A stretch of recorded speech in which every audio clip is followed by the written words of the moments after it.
మొదటి అధ్యాయంలో మనం కలియుగంలో పాలించినటువంటి పతితమైనటువంటి రాజుల గురించి మనకి భవిష్యవాణిని తెలియచేయటువంటి జరిగింది. సుఖదేవ గోస్వామి పరీక్షణ్ మహారాజుకి తెలియచేస్తున్నటువంటి సమయము కలియుగం ఆరంభమైనటువంటి సమయం కాదు.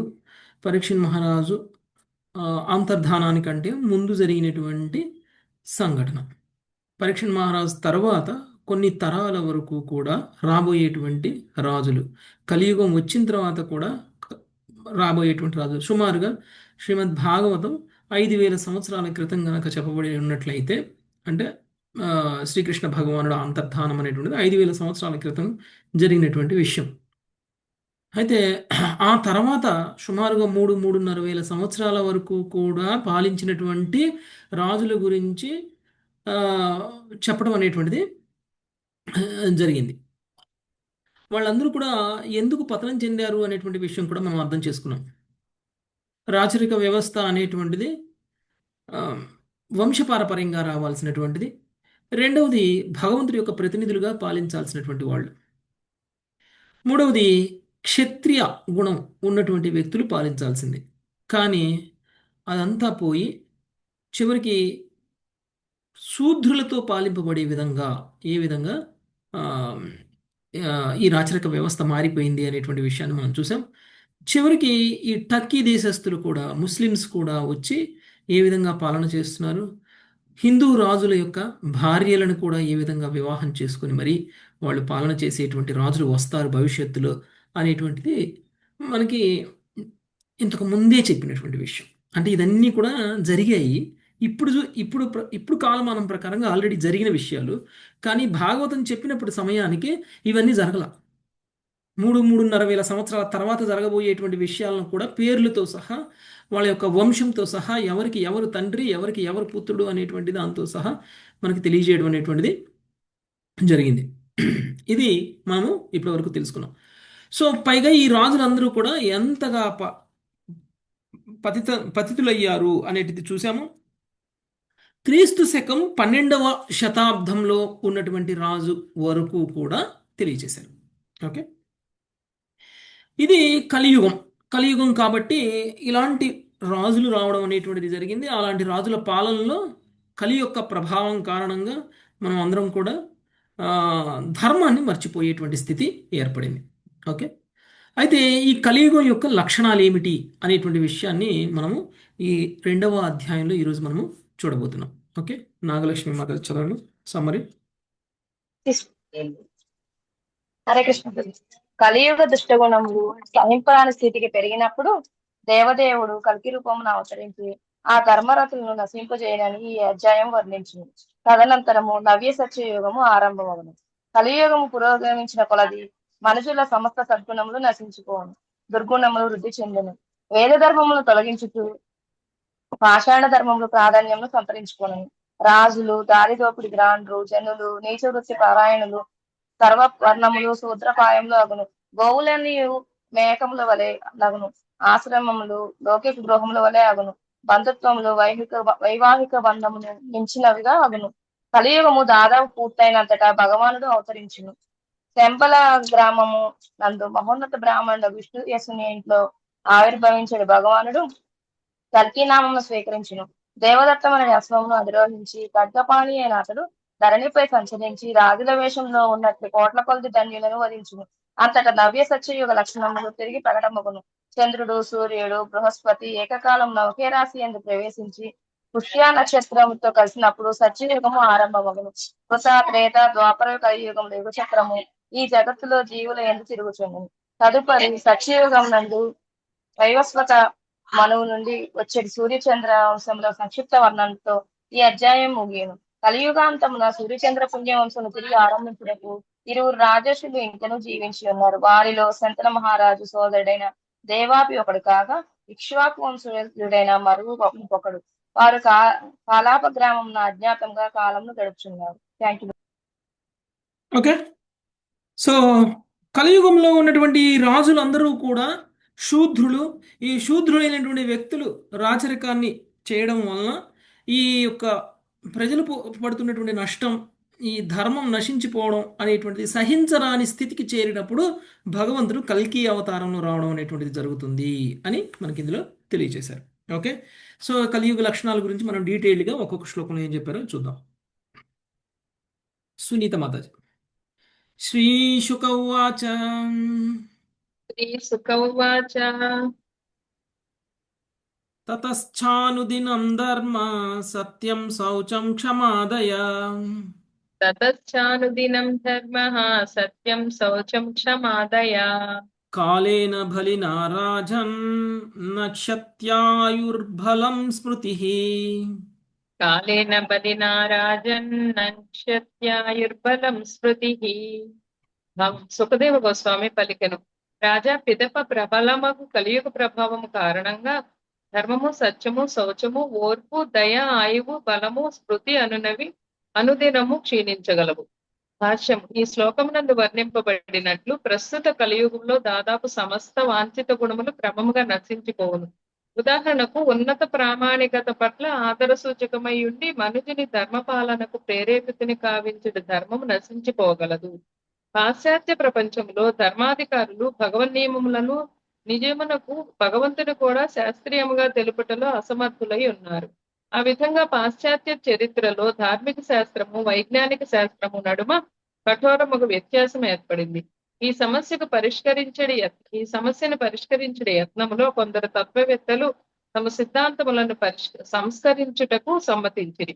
తద్వారా వారి సిద్ధాంతములు నిరూపితమైనట్టి వైజ్ఞానిక సత్యములకు అనురూపములగుటయేగాక నిరూపితము కాకున్నను వైజ్ఞానిక శాస్త్ర పరిధిలో చేర్చబడినట్టి వైజ్ఞానిక కల్పనలకు, ధారణలకు అనురూపములు కాగలవు. ఇంకొక ప్రక్క కొందరు ఉన్మత్త సిద్ధాంతకారులు శాస్త్రీయ పద్ధతిని త్రోసిపుచ్చుచు తమ పురాతన ఛాందస సిద్ధాంతములనే నొక్కి చెప్పుదురు. ఈ విధంగా సక్రమమైన వైదిక తత్వ సిద్ధాంతం లోపించినదే భౌతిక విజ్ఞాన శాస్త్రము లౌకికత్వంతో కూడిన వినాశకర రంగంలోనికి ప్రయాణించింది. కాగా కాల్పనికమైన పాశ్చాత్య తత్వ సిద్ధాంతము బాహ్యమైనట్టి నీతి సూత్రముల వైపునకు అనిశ్చితమైన భాషా వైజ్ఞానిక విశ్లేషణము వైపునకు మళ్ళినది.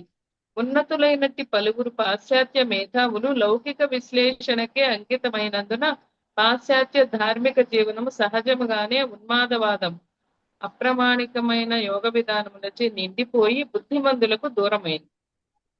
భగవద్ విజ్ఞానమును గురించి జనులు ఎంతగా అపరిచితులైరనగా కృష్ణ చైతన్యోద్యమమును వారు ఒక విచిత్రమైన ధార్మిక యత్నములలో ఒకదానిగా పరిగణింతురు.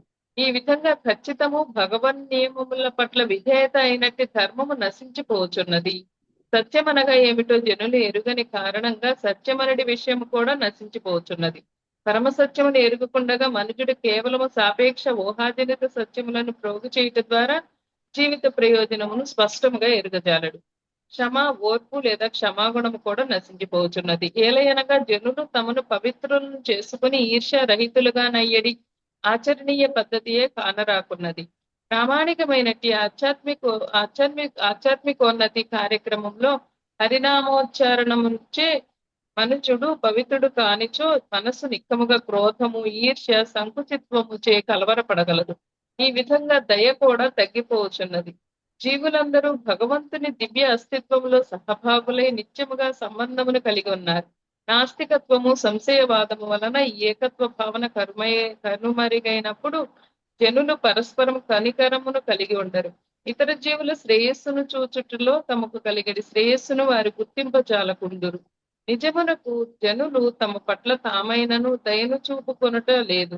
మద్యము, మత్తుమందులు, పొగాకు, మాంసభక్షణము, అక్రమ సంబంధము చౌకగా లభ్యమయ్యేది ఏ ఇంద్రియ భోగము ద్వారానైనా జనులు తమను తాము పూర్తిగా నాశనం అనర్చుకొనుచున్నారు.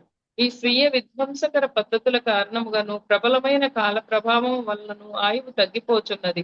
వైజ్ఞానిక శాస్త్రము ఆయు ప్రమాణమును పెంచినదని చూపుటకు గణాంకములను ప్రచురించుచు నవీన వైజ్ఞానికులు ప్రజలలో పరపతిని పెంచుకొనుటకు యత్నింతురు. కానీ గణాంకములు క్రూరమైన గర్భస్రావ పద్ధతుల ద్వారా చంపబడిన జనుల సంఖ్యను గణనలోకి తీసుకొనవు. గర్భస్రావమునకు గురి అయినట్టి శిశువుల సంఖ్యను పూర్తి జనాభా జీవన కాలములోనికి తీసుకొనినచో కలియుగంలో ఆయువు పెరగటం గాక విపరీతంగా తగ్గిపోవచ్చున్నదని మనం గమనించవచ్చును. బలము, శారీరక బలము కూడా తగ్గిపోవచ్చున్నది. 5,000 సంవత్సరముల క్రిందట అనగా గడిచిన యుగములో మానవులే కాదు పశు వృక్షాదులైనను పెద్దగా దృఢముగా ఉండినట్లు వేదవాంగ్మయం తెలుపుచున్నది. కలియుగము ముదిరిన కొలది ఆకారము బలము కూడా క్రమముగా తగ్గిపోచున్నది. స్మృతి నిక్కముగా క్షీణించుచున్నది. పూర్వ యుగములలో మానవులు మహోన్నతమగు స్మృతిని కలిగి ఉండేవారు. ప్రస్తుతం మనకు ఎదురైనట్లు వారికి ఘోరమైన రాజ్యతంత్రము సాంకేతిక సమాజముల బరువు తలకెత్తుకోవాల్సిన అవసరము లేకుండెను. కనుక అవసరమైన సమాచారము జ్ఞానము లభింపబడకుండగానే సురక్షితంగా నుండేది. కానీ కలియుగంలో అంతయు అనూహ్యముగా మారిపోయింది. అమెరికా సంయుక్త రాష్ట్రముల గణాంకములు 1984 సమాచారమును బట్టి 1982 సంవత్సరంలో 37 లక్షల జననములు అమెరికా సంయుక్త రాష్ట్రంలో జరిగినవి. సాపేక్ష జీవన పరిమాణము 74.5 సంవత్సరములు కానీ 15 లక్షల గర్భస్రావములను ఈ జనన సంఖ్యకు జోడించినచో సాపేక్ష జీవన పరిమాణము 53 సంవత్సరములు కుదించిపోవును. థ్యాంక్ యూ ప్రభుత్వ. హరే కృష్ణ. కలియుగం యొక్క లక్షణాలని మనకి సుఖదేవ గోస్వామి పరీక్ష మహారాజ్కి తెలియజేస్తున్నారు. ఓకే, సో ప్రత్యేకించి కలియుగంలోకి వచ్చేసరికి ఏం జరుగుతుంది అనేటువంటి విషయం ఇక్కడ మనం అర్థం చేసుకుంటే, కలియుగ ప్రభావం కారణంగా ధర్మము, సత్యము, శౌచము, ఓర్పు, దయ, ఆయువు, బలము, స్మృతి అనేవి క్షీణించగలవు. ఇవన్నీ ఇలా ఒక మాటలో చెప్తే మనం అంతగా దాన్ని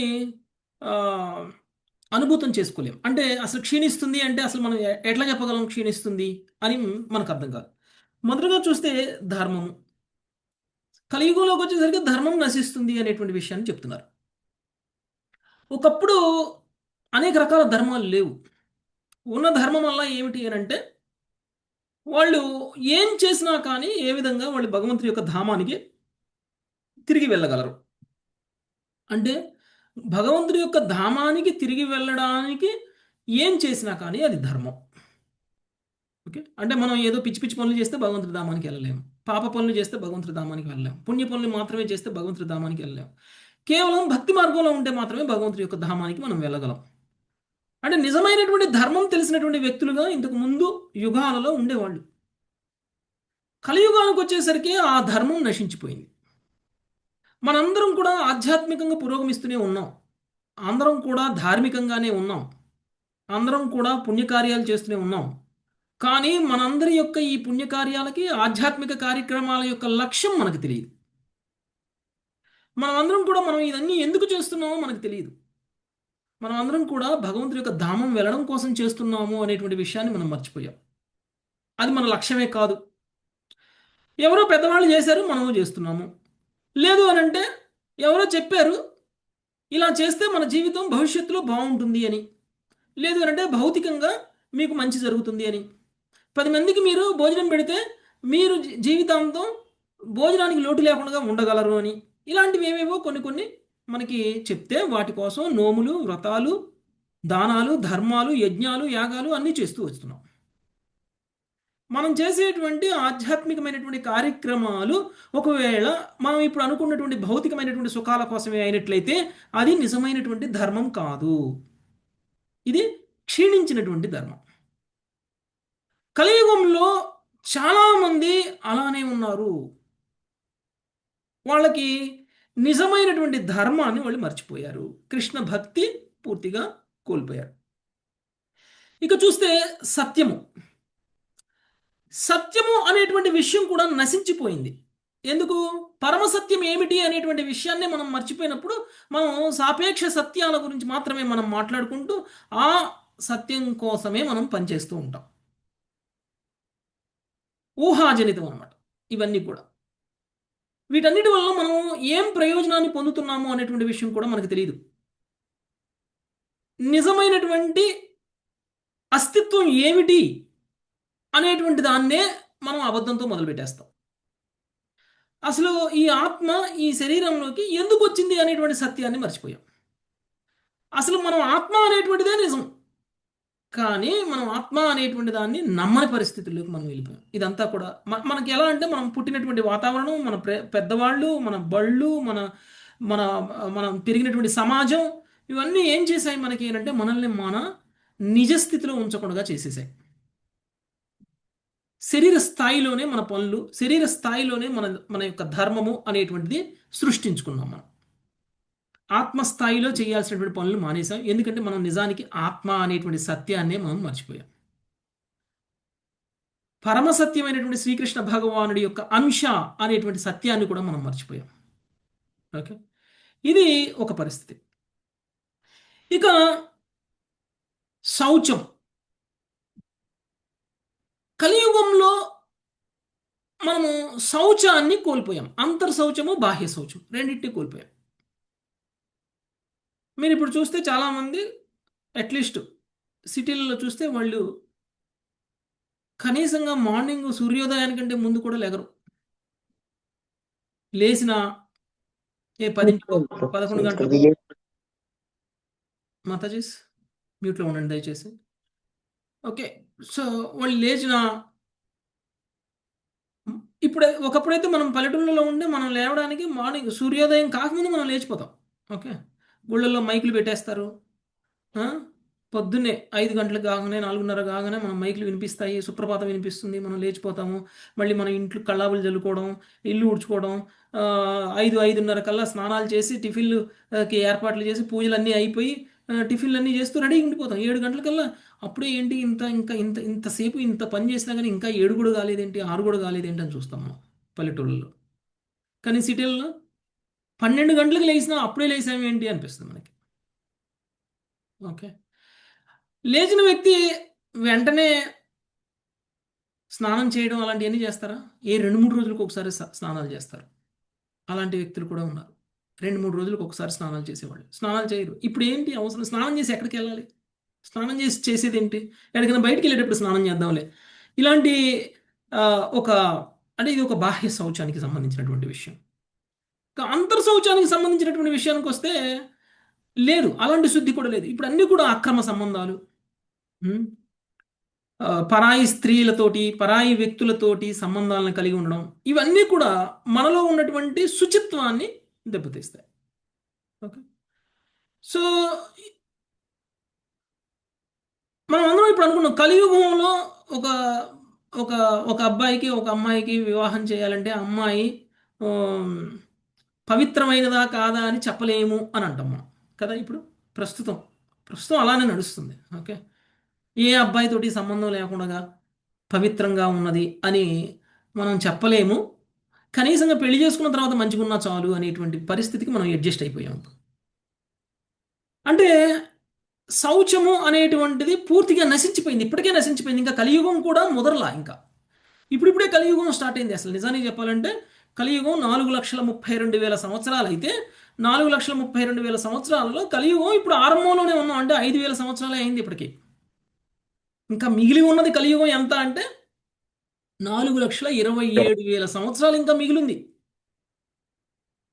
ఆరంభంలోనే ఇప్పుడు పరిస్థితి ఇలా ఉంటే ఇక అంతం వైపుకి వెళ్ళేసరికి ఇంకా ఎంతగా ఉంటుంది, ఎంత పరిస్థితులు ఎంతగా దిగజారిపోతాయి అది ఇక మనం ఊహించలేము అన్నమాట.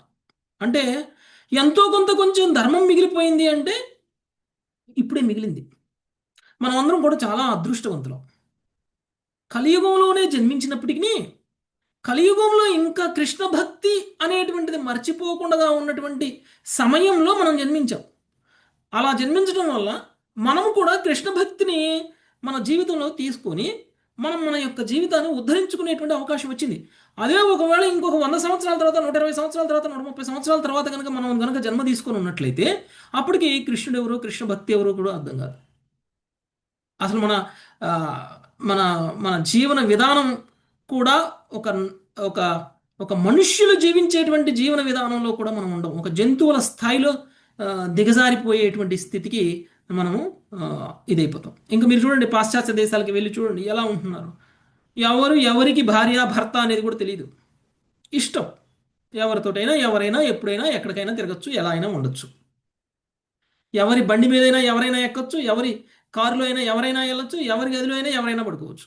ఇలాంటి ఒక సంస్కృతి అనేటువంటిది ఇంకా కొంతవరకు చూస్తే ఇప్పుడు లేదు. అది పాశ్చాత్య దేశాల్లో ఉంది. ఆ పాశ్చాత్య దేశాల యొక్క నాగరికత అనేటువంటిది మన భారతదేశానికి వస్తుంది ఇప్పుడు.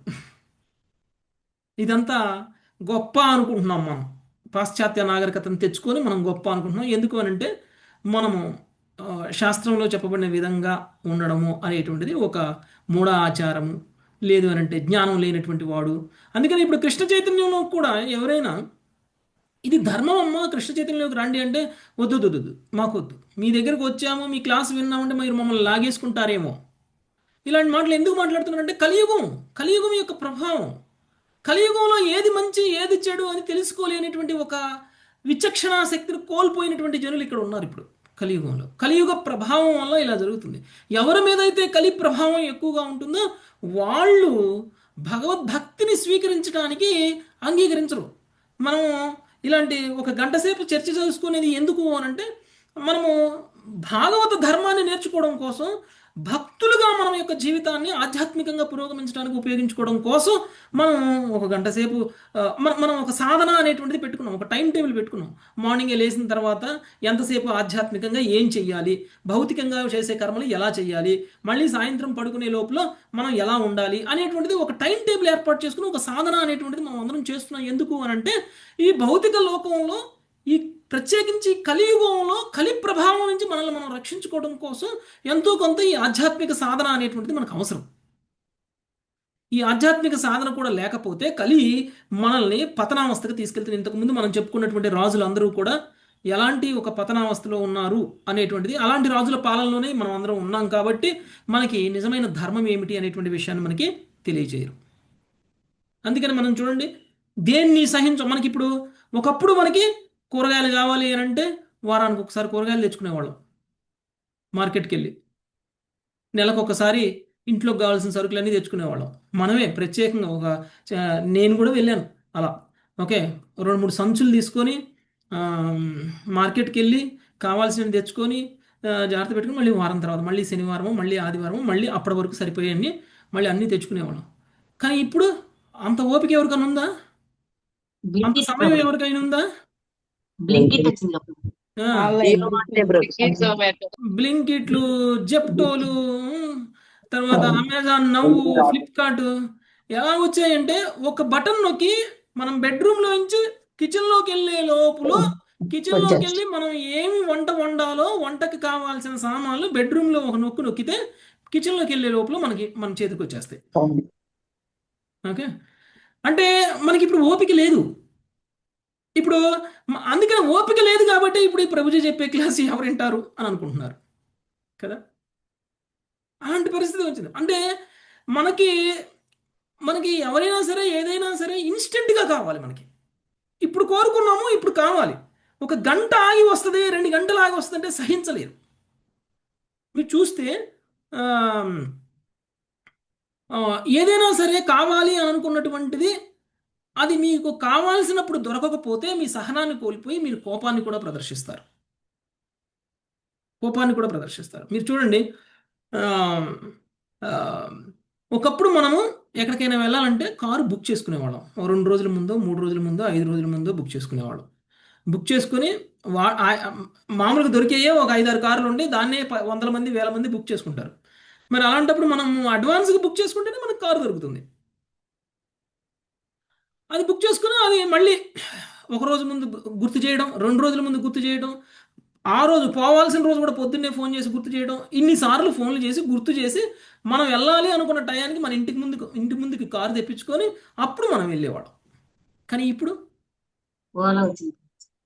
ఓలా, ఊబరు ఇవన్నీ వచ్చాయి. ఒకవేళ ఓలా, ఊబరులో మీరు కారు బుక్ చేసుకున్నారనుకోండి, అది 3 నిమిషాలను చూపించింది అనుకోండి, మీరు బుక్ చేసిన తర్వాత వాడు 10 నిమిషాలు దాకా రాలేదనుకోండి, మీరు ఏం చేస్తారు? క్యాన్సిల్ చేసి మళ్ళీ క్యాన్సిల్ చేసి ఇంకో దాంట్లో.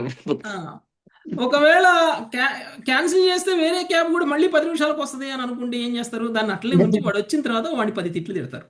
3 నిమిషాల్లో వస్తా అని 10 నిమిషాల దాకా నన్ను ఇక్కడ నిలబెడతావా, నన్ను ఎండలో నిలబెడతావా, నన్ను నీడలో నిలబెడతావా, నన్ను ఇంటి బయట నిలబెడతావా, రోడ్డు మీద నిలబెడతావా అని 100 రకాలుగా వాడిని తిట్టి వాడి మీద పనిష్మెంట్, ఇంట్లో వాళ్ళని కూడా తిడతాం.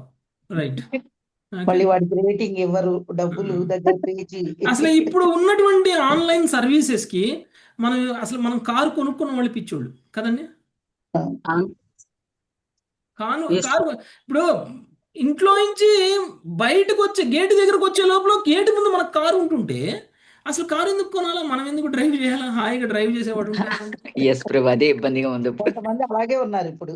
ఆ, ఇప్పుడు ఆ అంటే కారు ఉంటే ఆ ఇంట్లోనే కారుని పెట్టేస్తారు. తుడవాలి, ఆ కారుని కడగాలి, ఇవన్నీ ఈ తలకాయ నొప్పులు కదా. అలంకారానికి ప్రభు, కారు కొంటారు, చాలా అక్కడ ఇబ్బంది పెడతారు, పడుతున్నాం. కుట్టేసుకుని వెళ్తారు. పెట్రోల్ పోతాలి. పెట్రోల్ పోయించాలంట. ఓకే, దాని మెయింటెనెన్స్ అవన్నీ కూడా ఓకే. ఇది ఇది ఇది ఒక రకంగా మనలో ఉన్నటువంటి సహన గుణాన్ని కోల్పోయేలా చేస్తుంది. ఇలాంటి ఒక ఇన్స్టెంట్ సర్వీసెస్, ఆ ఇన్స్టెంట్ సర్వీసెస్కి అలవాటు పడిపోయినటువంటి మనం అందరం కూడా ఎప్పుడైనా ఒకసారి ఆ సర్వీస్ని అనుకున్న విధంగా పొందకపోతే, ఆ సేవను అనుకున్న విధంగా పొందకపోతే మనలో వచ్చేటువంటి కోపము, క్రోధము, వీటన్నిటినీ కూడా, ఇవన్నీ కూడా కలియుగ ప్రభావాలు. ఓకే, మనం దేన్ని కూడా సహించలేకపోతున్నాం. తర్వాత మనలో ఉన్నటువంటి దయాగుణం కోల్పోయాం, పూర్తిగా దయాగుణం అనేటువంటిది కోల్పోయాం. అందుకనే ఒకప్పుడు వర్ణాశ్రమ ధర్మ విధానం ప్రకారంగా క్షత్రియులు, వైశ్యులు, బ్రాహ్మణులు, తర్వాత శూద్రులు, ఇలా 4 కేటగిరీలు ఉండేవాళ్ళు. వీళ్ళలో వాళ్ళ వాళ్ళ వర్ణానికి అనుగుణంగా, వాళ్ళ వాళ్ళ గుణకర్మలకి అనుగుణంగా వాళ్ళు తీసుకునేటువంటి భోజనపు అలవాట్లు అనేటువంటివి ఉండేవి. బ్రాహ్మణులు, వైశ్యులు వీళ్ళందరూ కూడా మాంసాహారాన్ని తినరు, కేవలం క్షత్రియులు మాత్రమే తింటారు. క్షత్రియులు కూడా ఎందుకు తింటారు? వాళ్ళకి శారీరక బలం అవసరం కాబట్టి, వాళ్ళు యుద్ధాలు చేయాలి కాబట్టి, ప్రజలను రక్షించాలి కాబట్టి. ఆ తినేదైనా ఎలా తింటారు? దయ లేకుండా వాటిని చంపేరు. వాళ్ళని ఎలా చంపుతారు అంటే, వాళ్ళు వేటకు వెళ్ళి, వేట అనేటువంటిది ఎందుకు చేస్తారు క్షత్రియులు? కేవలం వాళ్ళ యొక్క యుద్ధ నైపుణ్యాన్ని పెంచుకోవడం కోసం వేట చేస్తారు. పరిగెత్తుతున్నటువంటి జింకని గురి చూసి కొట్టడం అనేటువంటిది వాళ్ళ యుద్ధ కళ. ఎందుకంటే రేపొద్దున యుద్ధంలో కూడా ఎవరైనా సరే సైనికుడు పారిపోతూ ఉంటే వాడు వెనకాల పడి మరి వాడు పరిగెడుతున్నా కానీ, వాడు దాక్కున్నా కానీ వాడిని చంపాలి అని అంటే ఆ కళ నేర్చుకోవాలి, వాడు ఆ క్షత్రియుడు నేర్చుకోవాలి. నేర్చుకోవడం కోసం ఆయన వేట ఆడడము, వేటాడి చంపినటువంటి జంతువులు ఏవైతే ఉంటాయో ఆ జంతువులను మాత్రమే తీసుకొచ్చి, మళ్ళీ ఇంకొక విషయం ఏంటంటే వాటికి దహన సంస్కారాలు కూడా చేస్తారు. ఓకే, క్షత్రియులు చేతిలో చంపబడ్డటువంటి జంతువుల్ని దహన సంస్కారాలు కూడా చేస్తారు. రెండవది, యజ్ఞంలో బలిచ్చినటువంటి పశువులు, యజ్ఞంలో బలిచ్చినటువంటి పశువులు, వీటిని మాత్రమే వాళ్ళు ఆహారంగా తీసుకుని క్షత్రియులు కూడా తినేవాళ్ళు. కానీ ఇప్పుడు కేవలం క్షత్రియులు, శూద్రులు మాత్రం, శూద్రులు శారీరకంగా పనిచేయాలి, వాళ్ళకు కూడా శారీరక బలం అనేటువంటిది అవసరం. అందుకనే శూద్రులు కూడా తినేవాళ్ళు, లేబర్ చేసేవాళ్ళు, లేబర్ పని చేసేవాళ్ళు, వాళ్ళు కూడా తినేవాళ్ళు. కానీ ఇప్పుడు వాళ్ళు వీళ్ళు అనలేదు, బ్రాహ్మణులతో సహా మాంసాహారం తింటున్నారు. ఇది ఎలాంటి ఒక సంస్కృతి అనంటే, ఒకప్పుడు బయటకు పోయి తినేవాళ్ళు బ్రాహ్మణులతో సహా, ఇప్పుడు బ్రాహ్మణుల ఇంట్లో కూడా మాంసాహారం వండి తింటున్నారు. అలాంటి స్థితికి దిగజారిపోయారు. ఓకే, బ్రాహ్మణులు, వైశ్యులు ఇళ్లల్లో కూడా మాంసం తెచ్చుకొని వండుకొని తినడం అనేటువంటి స్థితికి దిగజారిపోయారు. అంటే ఇంక ఇప్పుడు ఎవ్వరూ కూడా బ్రాహ్మణులు లేరు, అందరూ శూద్ర స్థాయికి దిగజారిపోయారు. నిజానికి ఇది చాలా పాపం. ఒక వ్యక్తి బ్రతకటానికి ఇంకొక వ్యక్తిని, ఇంకొక జీవిని చంపేసి మరీ బ్రతకాల్సిన అవసరం లేదు. ఒకవేళ అలాంటి అవసరం లేకపోయినా అలా చేస్తే అది మహాపాపం.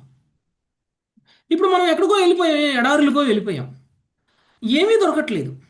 ఇప్పుడు తినకపోతే మనం ఇంకో నెక్స్ట్ ఒక గంటలో చనిపోతాము అనేటువంటి పరిస్థితి వస్తే మనకి ఏదో ఒక దొరికింది అనుకోండి, ఏదో ఒక మాంసం దొరికింది అనుకోండి, ఆ టైంలో ఇంకా దొరికిన ఫుడ్ అల్లా ఇది ఒకటే, ఇంక ఇది తప్ప ఏమీ లేదు, ఇది కూడా నేను తినకపోతే ఇక నేను నా శరీరాన్నే నేను కోల్పోతాను అలాంటి పరిస్థితి వచ్చినప్పుడు అప్పుడు తినాలి మాంసాహారం. అంతేకాని కూరగాయలు, ఆకుకూరలు పుష్టిగా దొరుకుతున్నప్పుడు కూడా ఎందుకు మాంసాహారం తినాలి? బ్రతకగలుగుతున్నప్పుడు కూడా మాంసకృత్తులు శాకాహారంలో దొరకవా?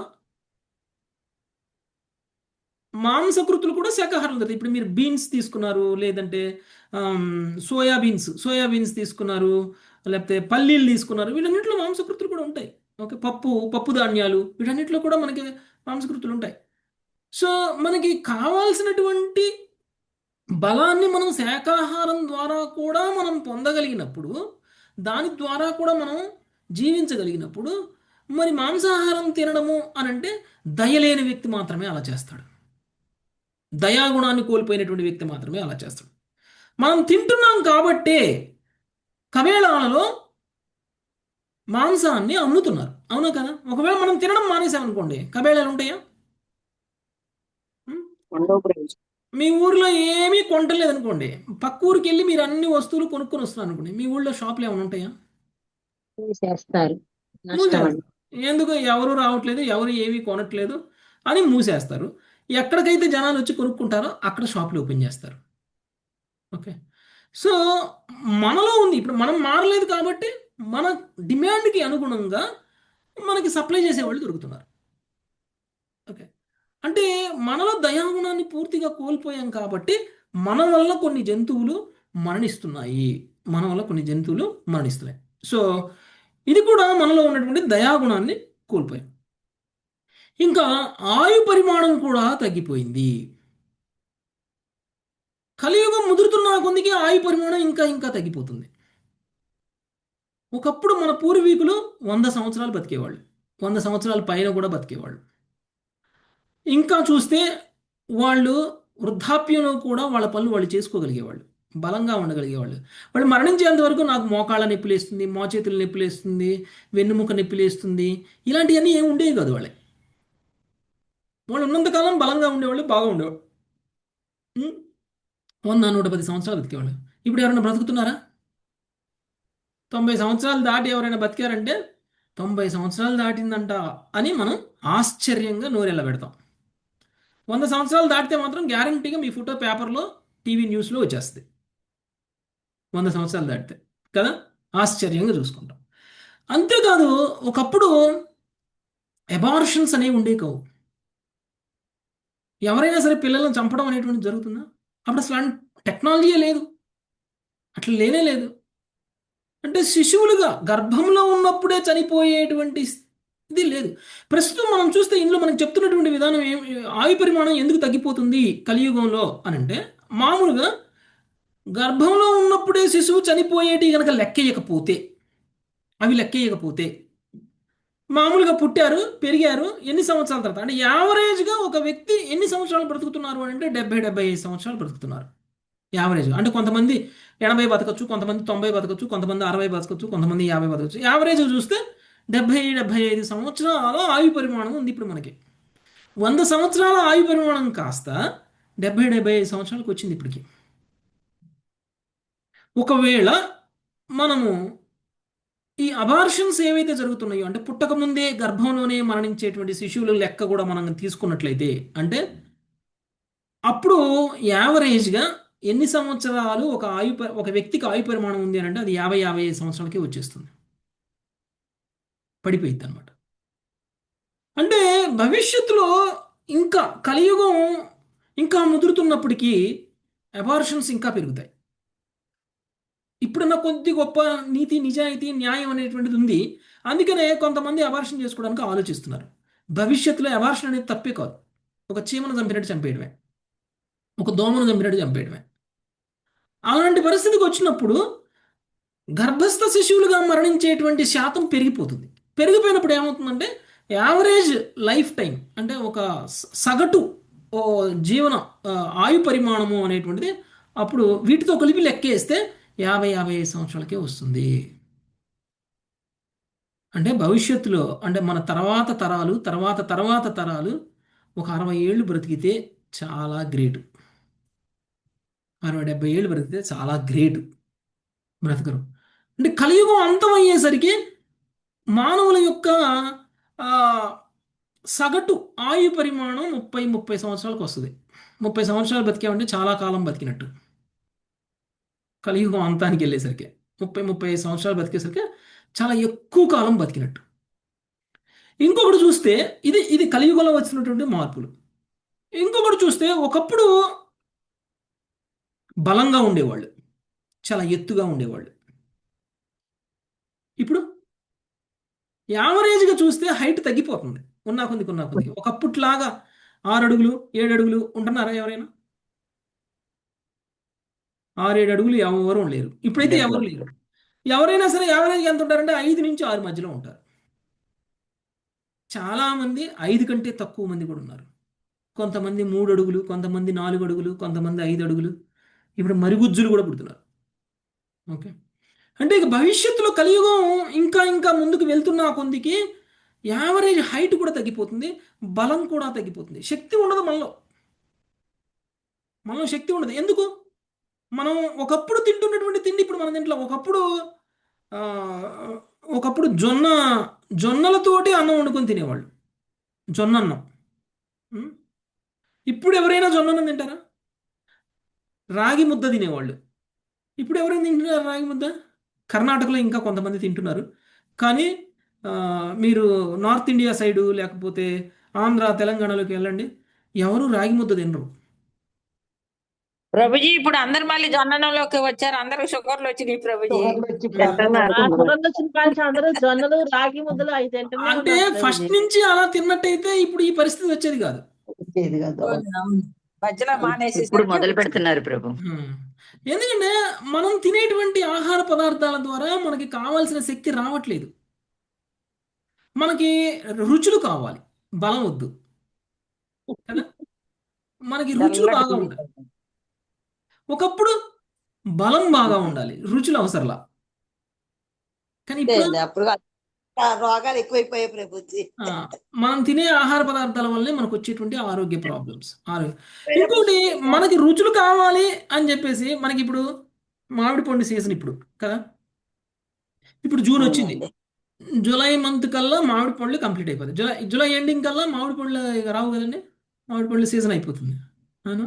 సీజన్ అయిపోతుంది ప్రభు. కానీ ఏప్రిల్, మే, జూన్, జూలై ఈ 3-4 నెలలు మామిడి పళ్ళు తిన్నాం మనము. ఆగస్టుకు వచ్చేసరికి మామిడి పండు లేకపోతే ఎలా ఉంటుంది మనకి? అయ్యో మామిడి పండు ఉంటలే బాబు, మామిడి చాలా పండు బాధగా ఉంటలే. ఉంటుంది. చాలా బాధగా ఉంటుంది. మరి అయినా మన కోరిక తీరదు కదా. అప్పుడు ఏం చేస్తారు వీళ్ళు? మందులేసి ఏదో ఒకటి వేసి నిల్వ చేసి ఆగస్టు తర్వాత కూడా మామిడి పండ్లు సప్లై చేయడానికి అవసరమైన విధంగా టెక్నాలజీని తయారు చేస్తారు. తయారు చేసి ఏం చేస్తారు అప్పుడు? కొంతమంది అయితే మరీ మార్చిలోనే మొదలు పెడతారు, జూలై, ఆగస్టు, సెప్టెంబర్ వరకు కూడా మామిడి పళ్ళు అందిస్తారు. అప్పుడు ఏం జరుగుతుంది? మనం సీజన్లో తినాల్సినటువంటి పండ్లని సీజన్ దాటిన తర్వాత కూడా తినే పరిస్థితి. అప్పుడు ఏమవుతుంది అని అంటే దాన్ని కెమికల్స్ ద్వారాను లేకపోతే ఇంకేదో ప్రాసెస్ ద్వారాను మన మన మన డిమాండ్కి అనుగుణంగా వాళ్ళు బిజినెస్ చేసేవాళ్ళు సప్లై చేయగలిగితే. ఇప్పుడు మనకి డిమాండ్ ఉంది, ఇప్పుడు మామిడి పండ్లు నేను అమ్మితే డబ్బులు ఎక్కువ వస్తాయి.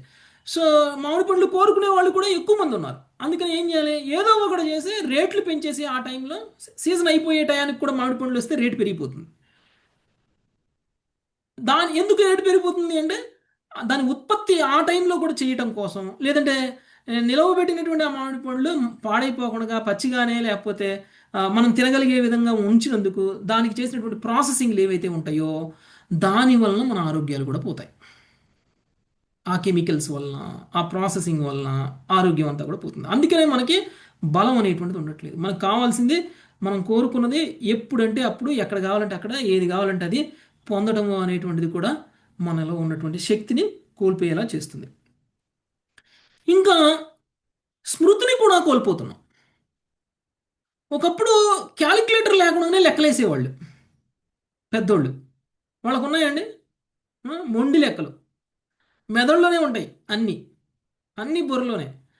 చాకలోడికి ఎన్ని బట్టలు ఇచ్చాము, చాకలోడికి ఎంత ఇవ్వాలి, ఇవన్నీ మనం ఇప్పుడు ఇచ్చినప్పుడే మర్చిపోతాం. గంటకే ఎన్ని ఇచ్చామనేది ఎక్కడో ఒక చోట రాసుకోవాలి, మర్చిపోతాం. ఒకప్పుడు మనం ఇప్పుడు కంప్యూటర్స్ ద్వారానో లేకపోతే ఇలాంటి ఇన్ని గ్యాడ్జెట్స్ ఉన్నాయి, లేకపోతే బుక్స్ ఎన్ని రాసుకుంటే కూడా మనం మర్చిపోతుంటే, ఒకప్పుడు జస్ట్ అలా చెప్తే వినేసి దాన్ని గుర్తుపెట్టుకునేవాళ్ళు చాలా కాలం పాటు. మేము చూస్తే వేదాలు ఎలా వచ్చాయి? వేదాలు శబ్దబ్రహ్మం కదా. చెప్తే శ్రీకృష్ణ భగవానుడు బ్రహ్మదేవుడికి చెప్తే బ్రహ్మదేవుడు 4 ముఖాలతోటి దాన్ని మాట్లాడారు. ఇప్పుడు ఇంతెందుకు, సుఖదేవ గోస్వామి శ్రీమద్ భాగవతాన్ని పరీక్ష మహారాజుకి చెప్తున్నారు. చెప్పే టైంలో శ్రీమద్ భాగవతాన్ని ఆయన ఎలా చెప్తున్నారు?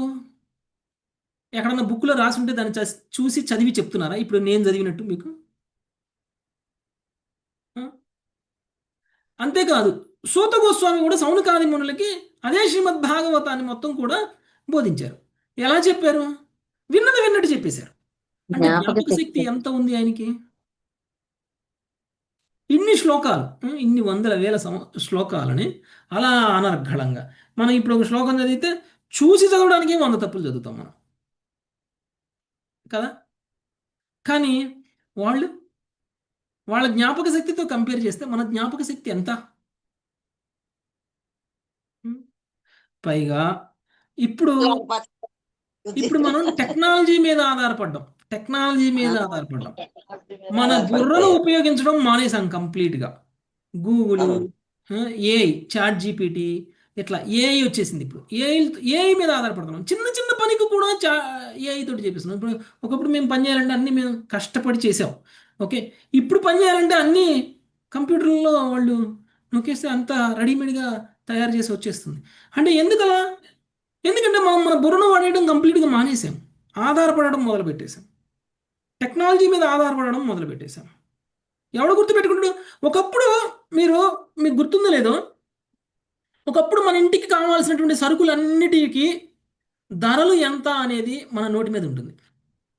శనగ నూనె ఎంత, నువ్వుల నూనె ఎంత, బొంబాయి రవ్వ ఎంత, గోధుమ రవ్వ ఎంత, కిలో ఎంత అంటే ఇంట్లో ఎవరైనా చెప్పగలిగేవాళ్ళు. ఇది 40 రూపాయల కిలో, అది 30 రూపాయల కిలో, ఇది 20 రూపాయల కిలో అని చెప్పగలిగేవాళ్ళు. ప్రతిరోజు మనం వాడుతూనే ఉన్నాం. అప్పుడు ఎలా వాడుతున్నాం, ఇప్పుడు కూడా అలానే వాడుతున్నాం. కానీ ఎవరికైనా గుర్తుంటాయా ఇప్పుడు దేని ధర ఎంత అని? ఆ కంప్యూటర్ లో బిల్ ఇస్తారు, అక్కడ పడేస్తారు డబ్బులు కొట్టి. అంతే. దేని ధర ఎంత అనేది కూడా మనం మర్చిపోతున్నాం. అంటే స్మృతి ఎలా కోల్పోయాము. ఒకప్పుడు 100 మంది ఫోన్ నెంబర్లు మన నోటెడ్ ఉండేవి. ఇప్పుడు మన ఇంట్లో వాళ్ళ నెంబర్ కూడా మనకు గుర్తుండదు. అది కరెక్ట్ ప్రభు. మంది కూడా తెలియదు ప్రభు, మన నెంబర్ కూడా మనకు తెలియదు. ఒకప్పుడు రాసుకునేది కాదు. ఒకప్పుడు ఇట్లా ఇప్పుడు మనం మొబైల్లో ఫీడ్ చేసుకున్నట్టు ఫీడ్ చేసుకునేది కాదు. ఎవరి నెంబర్ ఎంత, పలానా వాళ్ళ నెంబర్ ఎంత అంటే నోట్తోనే చెప్పేసేవాళ్ళు. ఆ నెంబర్ డైల్ చేసేవాళ్ళు. ఇప్పుడు ఫోన్ పోతే మనకు ఫోన్ ఎవరికైనా ఫోన్ చేయాలంటే కూడా ఒక నెంబర్ గుర్తుండదు. మా ఫాదర్ నెంబర్ నాకు చూసుకోకపోతే గుర్తురాదు. ఓకే, అంటే మనం మనం మన మన మన మెమరీ వాడడం మానేసాం కంప్లీట్గా.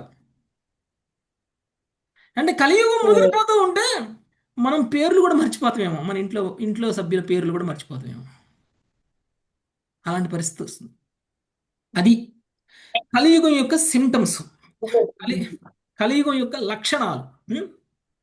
ఏ విధంగా కలియుగం ప్రభావం పెరుగుతూ ఉంటుందో మనలో వచ్చేటువంటి మార్పులు ఎలా ఉంటాయి అనేటువంటి విషయాన్ని సుఖదేవ గోస్వామి ఈ శ్లోకంలో కొంతవరకు తెలియజేశారు. ఓకే, ఇంకా చాలా మార్పులు 2వ శ్లోకంలో కూడా కొన్ని ఉన్నాయి. సో ఈ విధంగా రేపు చదువుకుందాం ప్రభుజీ, రెండవది రేపు చదువుకుందాము. ఈ విధంగా కొన్ని లక్షణాలను మనము ఈరోజు కలియుగ లక్షణాలను కొన్ని చూసాము. మిగిలినవి 2వ శ్లోకం నుంచి రేపు చూద్దాం. Thank you very much. Hare Krishna. పతితానాం పావనేభ్యో వైష్ణవేభ్యో నమో నమః. కృష్ణ హరే కృష్ణ కృష్ణ కృష్ణ హరే కృష్ణ హరే రామ హరే రామ రామ రామ హరే హరే.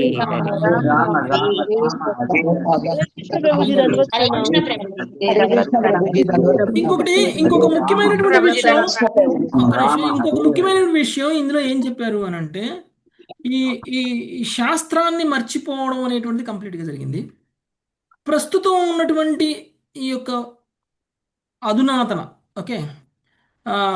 టెక్నాలజీస్కి అనుగుణంగా, మనకున్నటువంటి మైండ్ సెట్కి అనుగుణంగా మన శాస్త్రాన్ని మార్చేసుకుంటున్నాం. ఓకే, ఏది మంచి ఏది చెడు అనేటువంటిది పరిస్థితులకు అనుగుణంగా మార్చేసుకుంటున్నాం మనం. ధర్మం అనేటువంటిది పరిస్థితులకు అనుగుణంగా మారేది కాదు. ఓకే, నిజమైనటువంటి ధర్మం పరిస్థితులకు అనుగుణంగా మారేది కాదు. భౌతిక విజ్ఞాన శాస్త్రంకి మనం ఏదైతే రిలేట్ చేసుకోగలుగుతామో, అంటే సైంటిఫిక్గా మనం ఏదైతే అర్థం చేసుకోగలుగుతామో, శాస్త్రంలో చెప్పబడిన విషయాలు కూడా మనకి సైంటిఫిక్గా అర్థం కావాలి. అర్థం కాకపోతే శాస్త్రం తప్పు అనేటువంటి స్థితికి వచ్చేసాం మనం. అందుకని ఏం చేస్తున్నారు, మనకు అర్థమయ్యే విధంగా శాస్త్రాన్ని మార్చేస్తున్నారు. ఇప్పుడు శాస్త్రంలో చెప్పబడినటువంటి విషయాలని మనకు అర్థమయ్యే విధంగా మార్చేస్తున్నారు. ఎందుకు? వీడికి లాజిక్తో చెప్తే అర్థమైద్ది, వీడికి సైంటిఫిక్గా చెప్తే అర్థమైద్ది, లేకపోతే వీడికి అర్థం కాదు. సో శాస్త్రంలో చెప్పబడిన విషయాన్ని ఇలా మారుద్దాం, ఇలా మారిస్తే వీడికి అర్థమైద్ది. ఇలా నిజమైన శాస్త్రం కూడా పోతుంది. అందుకనే ధర్మం నశిస్తుంది అనమాట. ఓకే, అలాంటి పరిస్థితిలోకి మనం వచ్చేసాం. ఓకే, థ్యాంక్ యూ మాతాజీ. హరే కృష్ణ. ప్రభు, మా అమ్మాయికి కొంచెం ఒంట్లో బాగాలేదు, ప్రేయర్ చేయండి ప్లీజ్.